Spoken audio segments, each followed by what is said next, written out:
नमस्कार मित्रांनो, आई कुठे काय करते या मालिकेच्या आजच्या भागात आपण पाहणार आहोत. यश घराबाहेर CCTV कॅमेरा बसवून घेत असतो त्यावेळी आप्पा तेथे येतात आणि ते यशला विचारतात, यश काय चालू आहे? यावर्षी गणपतीला घराला लाइटिंग करण्याची काय गरज आहे? तर यश म्हणतो, आप्पा लाइटिंग नाही करत आहे मी, CCTV कॅमेरा बसवून घेतोय इकडे आणि एक बॅक साईडला, म्हणजे काही टेन्शनच नाही. तर आरोही तेथे त्यांच्यासाठी चहा घेऊन येते. तर आप्पा म्हणतात, काय ग आरोही, हा तुझा नवरा काल म्हणाला काय आणि आज लगेच CCTV बसवून घेतो काय? तर आरोही म्हणते, आप्पा तुमचाच नातू आहे तो, ऐकणार आहे का? आणि बरं आहे, असंही हे काम लवकरात लवकर होणं गरजेचं होतं. आणि ती CCTV बसवणाऱ्या दादाला सुद्धा म्हणते की तुम्ही सुद्धा चहा घ्या लगेच. यशला म्हणते, तुझी कॉफी पण आतमध्येच ठेवली आहे. आणि ती विचारते, या कामासाठी किती वेळ लागणार आहे? अजून किती कामं पेंडिंग आहेत माहिती आहे का तुला? गणपती उद्याच येणार आहेत. तर यश म्हणतो, हो माहिती आहे मला, मी आतमध्ये कॉफी पिण्यासाठी आलो की मला लिस्ट दे, मग मी सगळी कामे करतो. तर आरोही म्हणते, खूप मोठी लिस्ट आहे ती, गणपतीचं डेकोरेशन राहिलंय, शिवाय आजीने मला सांगितलंय देवाच्या पूजेची भांडी पण घासून ठेवायचीत, खूप काम आहेत असं म्हणतच ती आतमध्ये निघून जाते.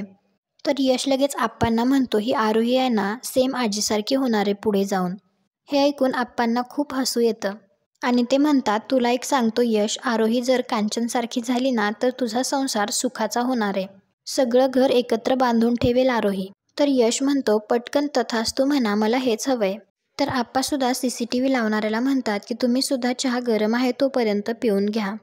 आणि यशला म्हणतात, तू आतमध्ये जाऊन कॉफी पे, कारण ही माणसं त्यांची कामं व्यवस्थित करतील. तर यश म्हणतो, हो ते करणारच आहेत, पण मी स्वतः लक्ष घालून ते व्यवस्थित करून घेणार आहे. पुढे कुठलीही रिस्क नको आहे मला. आप्पा यावेळेला हे निभावलंय, पण पुन्हा असं होता कामा नये. तर आप्पा म्हणतात, अरे काही होणार नाही बाबा, किती काळजी करशील रे.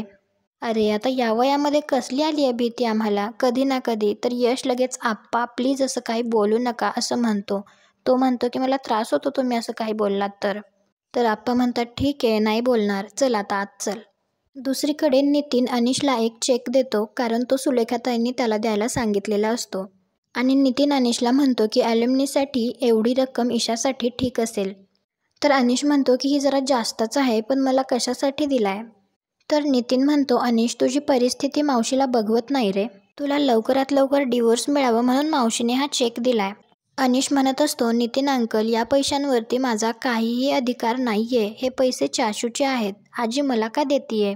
तर नितीन म्हणतो, कारण मावशी आता आशूच्या जागी तुला बघतीये अनिश, तिचं खूप प्रेम आहे तुझ्यावर आणि तू सुद्धा किती करतोस तिच्यासाठी, तिच्या गरजेला धावून जातोस, तू कामं सांभाळून म्युझिक स्कूलसुद्धा सांभाळतोस. तू जसं मावशीसाठी करतोस ना तसं तिलासुद्धा तुझ्यासाठी काहीतरी करायचं आहे. आणि तू जर हे पैसे ईशाला दिलेस तर तुझा पिच्छा ती लवकर सोडेल. तर अनिश म्हणत असतो, नितीन अंकल हे पैसे मी ईशाला देणार नाहीये, ईशा माझी बायको आहे, त्यामुळे मी जे कमावतो त्यातून तिने काहीतरी मागावं. चाचूच्या कमाईवर माझा सुद्धा हक्क नाहीये, मग ईशाचा तर प्रश्नच येत नाही. तर नितीन म्हणतो, अरे पण ईशाला पैसे हवे आहेत ना, त्याशिवाय ती तुझा पिच्छा सोडणार नाही. तर अनिश म्हणत असतो, ईशाने जर नीट संसार केला असता ना तर हे सगळं तिचंच होतं, कदाचित आजीने घरसुद्धा तिला दिलं असतं. पण नाही, ती खूप स्वार्थी आहे, तिला कोणाचं काहीही न करता सगळं हवंय, कष्ट न करता झटपट श्रीमंत व्हायचंय तिला, त्यामुळे मला तिला काहीही द्यायचं नाहीये नितीन अंकल. तर नितीन म्हणतो, मला तर कळतच नाहीये रे अनिश, कुठे अरुंधती आणि कुठे ही ईशा. ही ईशा अरुंधतीचीच मुलगी आहे असं सांगितलं ना तर कोणालाच खरं वाटणार नाही, दोघींमध्ये जमीन आसमानचा फरक आहे. अनिश म्हणतो, दुसऱ्या कोणाचंच कशाला, माझंच बघा ना, मी सुद्धा फसलो, मला सुद्धा वाटलं होतं की ईशा अरुंधती मॅमची मुलगी आहे म्हणजे अगदी त्यांच्यासारखी असेल, पण नाही, या दोघी म्हणजे ना दोन टोकं आहेत. ईशाला अरुंधती मॅमसारखं होणं कधीच जमणार नाही, खूप सेल्फिश आहे ती, त्यामुळे ना मला तिला एक दमडीसुद्धा द्यायची नाहीये. नितीन म्हणत असतो, असं करू नकोस अनिश. तर अनिश म्हणतो, काय होणार आहे दुसरं, आमचा डिवोर्स पुढे जाईल एवढंच ना, पण मला काही घाई नाहीये. आजीने मला हा चेक दिलाय, परंतु तिच्या हे लक्षात आहे का, चाचूने ईशाला बिझनेससाठी 10 लाख रुपये दिले होते, त्या पैशांचा अजून हिशोबसुद्धा दिला नाहीये तिने, इतके पैसे कुठं उडवले काय माहिती. तर नितीन म्हणतो, यू आर राईट. हे इतकं सगळं ऐकलं ना की अरुंधतीची कमाल वाटते, तिने तिचे स्वतःचे हक्काचे पैसे नाकारून स्वतःच्या जीवावर जगतीये ती. आशूने ठेवलेले पैसे जरी तिने स्वतःसाठी स्वीकारले असते ना तरी आयुष्यभर तिला काही करण्याची गरज लागली नसती. पण नाही, सगळ्यावरचा हक्क सोडला तिने. आणि तिचीच मुलगी ईशा जे तिच्या हक्काचं नाहीये ते सुद्धा ओरबाडून घेण्याचा प्रयत्न करतीये. ईशा आणि तो अभि दोघंही सारखेच. म्हणायला तर तो अभि डॉक्टर आहे, पण काही उपयोग आहे का त्याचा? मदत सोड, त्याच्याच भानगडी निस्तारताना नाकी नऊ येतायत. यशच फक्त वेगळं आहे. नशीब त्याचा तरी आधार आहे अरुंधतीला. नाहीतर बिचारीचे खूप हाल झाले असते. नितीन अंकल, यश अरुंधती मॅमची साथ कधीही सोडणार नाही. तो कायम त्यांना सपोर्ट करेल, मला खात्री आहे. तर नितीन म्हणतो, खरंय अनिश, पण हे असं काही ऐकलं ना की अरुंधतीची कमाल वाटते.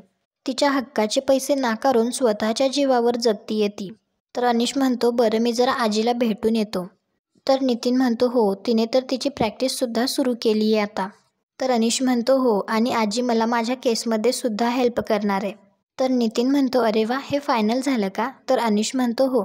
मला कमाल वाटते अशा बायकांची. म्हणजे अरुंधती मॅम काय, आजी काय, समोर येईल त्या परिस्थितीला तोंड देऊन खंबीरपणे उभ्या असतात.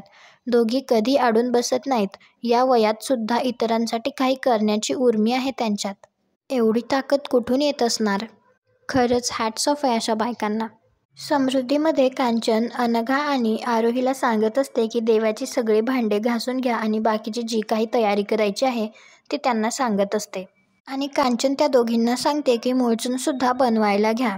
तर आरोहीला ते काही कळत नाही. तर ती अनघाला विचारते, म्हणजे काय बनवायचं नेमकं? तर अनघा तिला सांगते, मोदकाचे सारण. तर कांचन लगेच म्हणते, मी तुम्हाला बोलते आणि तुम्ही आपापसात काय बोलताय? मी काय सांगते ते नीट ऐका. तर आरोही म्हणते, आजी, चुंबळण बनवायचं आहे ना?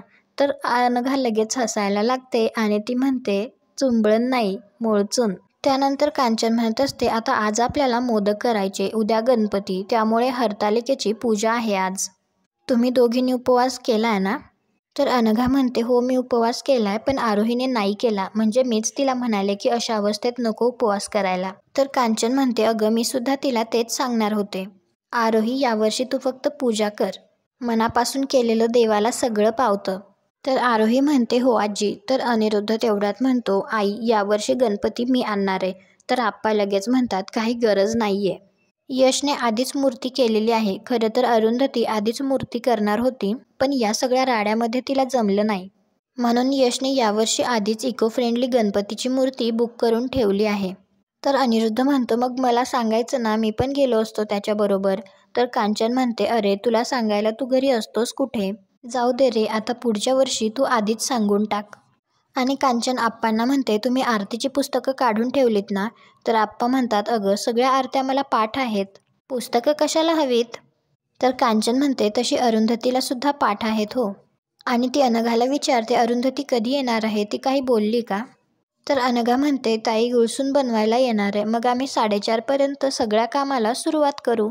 तर कांचन म्हणते, ठीक आहे, काही हरकत नाही. आणि हो, सगळ्यांनी व्यवस्थित ऐका. गणपती असेपर्यंत घरात भांडण तंटे नकोयत मला. सणासुदीला घरातलं वातावरण आनंदीच असायला हवं, कळलं ना अनिरुद्ध? तर अनिरुद्ध म्हणतो, मी कधी भांडतो ग? तर कांचन म्हणते, अरे तुला नाही म्हणत आहे मी, तुझ्या बायकोला सांग. तिला सांग, घरात गणपती असेपर्यंत वाद घालू नको लोकांसमोर. आणि ती ईशाला सुद्धा म्हणते, आणि तू, घरात सण आहे, गणपती येणार आहे, तर जरा कामाला मदत कर. तर ईशा म्हणते, कळलं ग आजी, सारखं तेच तेच सांगू नकोस. कांचन आरोहीला म्हणते, तू जास्त धावपळ करू नकोस. अनघाच्या मदतीला ईशा आहे. तुम्हाला काहीही वाटलं तर तुम्ही तिला सांगा, ती सगळी मदत करेल. तर ईशा म्हणते, हो, मी काय रिकामीच आहे, मला काही कामच नाही आहेत, हवं तेव्हा तुमच्या सेवेला हजर. तर आप्पा लगेच म्हणतात, कांचन, यावर्षी आपण घराला रंगरंगोटी करायला हवी होती का ग? तर कांचन म्हणते, आपण दिवाळीच्या आधी करून घेऊया ना. तर ईशा लगेच म्हणते, आता कशाला रंग वगैरे द्यायचा आहे, किती दिवस राहणार आहे हे घर? तर हे ऐकून सगळ्यांना जरा आश्चर्य वाटतं. तर ईशा लगेच विषय बदलण्यासाठी म्हणून म्हणते, आय मीन घराचं इंटेरियर करायला आलंय ना, किती जुनं दिसतं आपलं घर, नाही?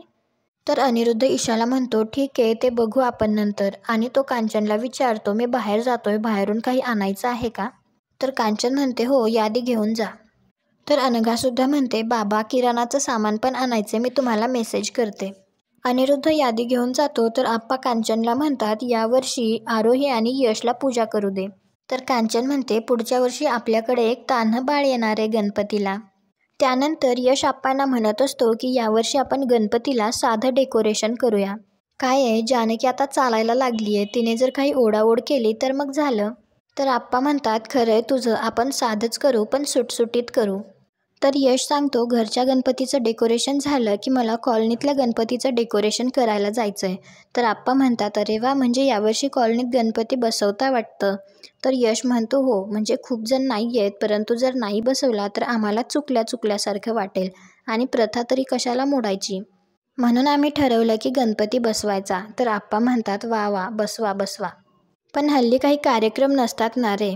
तर यश म्हणतो, हो ना, हल्ली सगळीकडे टॉवर झाल्यापासून सगळे लोक आपापल्या घरात बसून असतात. शेजारी कोण राहतं हे सुद्धा माहिती नसतं. मग एकत्र येऊन सण साजरा करणं तर दूरच. तर आप्पा सांगतात, अरे तुम्ही लहान होता ना, तेव्हा अनिरुद्ध आणि त्याचे मित्र मिळून कॉलनीमध्ये गणपती बसवायचे.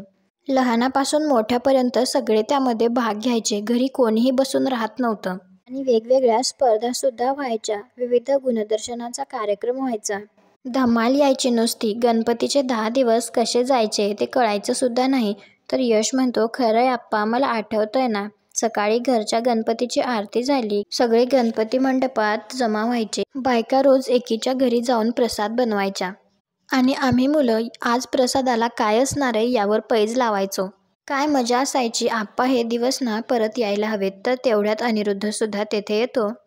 तर तो म्हणतो, ते आता शक्य नाहीये आणि आपणही त्यासाठी थांबण्यात काही अर्थ नाहीये. काळाबरोबर आपण सुद्धा बदलायला हवं. आप्पा, आता सगळंच बदलत चाललंय.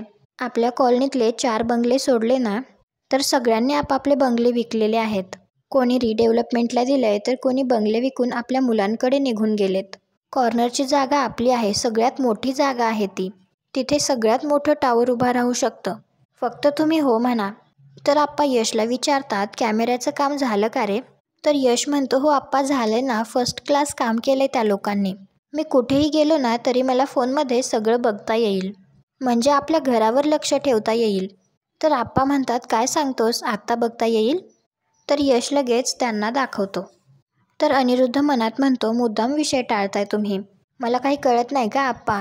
पण तुम्ही विषय टाळून काहीच होणार नाहीये. मी ऑलरेडी बिल्डरशी बोललोय. तुम्ही जर स्वतः तयार झाला असता तर मला हे सगळं चोरून करण्याची गरजच पडली नसती. सॉरी आप्पा, पण इथे टॉवर होण्यातच सगळ्यांचं भलं आहे.